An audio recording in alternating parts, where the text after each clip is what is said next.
Good morning. Every day, all across the world, American diplomats and civilians work tirelessly to advance the interests and values of our nation. Often, they are away from their families. Sometimes they brave great danger. Yesterday, 4 of these extraordinary Americans were killed in an attack on our diplomatic post in Benghazi. Among those killed was our ambassador, Chris Stevens, as well as Foreign Service Officer Sean Smith. We are still notifying the families of the others who were killed. And today, the American people stand united in holding the families of the 4 Americans in our thoughts and in our prayers. The United States condemns in the strongest terms this outrageous and shocking attack. We're working with the government of Libya to secure our diplomats. I've also directed my administration to increase our security at diplomatic posts around the world. And make no mistake, we will work with the Libyan government to bring to justice the killers who attacked our people. Since our founding, the United States has been a nation that respects all faiths. We reject all efforts to denigrate the religious beliefs of others. But there is absolutely no justification to this type of senseless violence. None. The world must stand together to unequivocally reject these brutal acts. Already, many Libyans have joined us in doing so, and this attack will not break the bonds between the United States and Libya. Libyan security personnel fought back against the attackers alongside Americans. Libyans helped some of our diplomats find safety, and they carried Ambassador Stevens' body to the hospital, where we tragically learned that he had died. It's especially tragic that Chris Stevens died in Benghazi because it is a city that he helped to save. At the height of the Libyan revolution, Chris led our diplomatic post in Benghazi.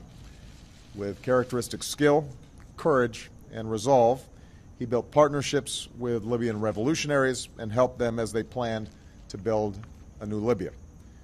When the Gaddafi regime came to an end, Chris was there to serve as our ambassador to the new Libya, and he worked tirelessly to support this young democracy, and I think both Secretary Clinton and I relied deeply on his knowledge of the situation on the ground there. He was a role model to all who worked with him and to the young diplomats who aspire to walk in his footsteps. Along with his colleagues, Chris died in a country that is still striving to emerge from the recent experience of war. Today, the loss of these 4 Americans is fresh, but our memories of them linger on. I have no doubt that their legacy will live on through the work that they did far from our shores and in the hearts of those who love them back home. Of course, yesterday was already a painful day for our nation as we marked the solemn memory of the 9/11 attacks. We mourned with the families who were lost on that day.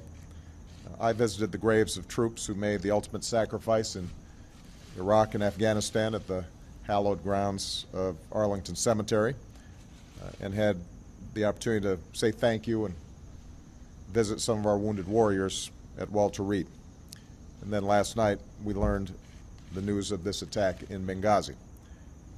As Americans, let us never, ever forget that our freedom is only sustained because there are people who are willing to fight for it, to stand up for it, and in some cases, lay down their lives for it.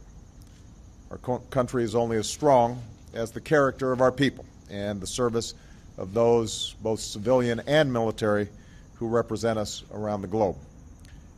No acts of terror will ever shake the resolve of this great nation, alter that character, or eclipse the light of the values that we stand for. Today we mourn for more Americans who represent the very best of the United States of America. We will not waver in our commitment to see that justice is done for this terrible act, and make no mistake, justice will be done. But we also know that the lives these Americans led stand in stark contrast to those of their attackers. These 4 Americans stood up for freedom and human dignity. They should give every American great pride in the country that they served. and the hope that our flag represents to people around the globe who also yearn to live in freedom and with dignity. We grieve with their families, but let us carry on their memory and let us continue their work of seeking a stronger America and a better world for all of our children. Thank you. May God bless the memory of those we lost, and may God bless the United States of America. Mr. President, was this an act of war? What do you think relationship with Libya moving forward?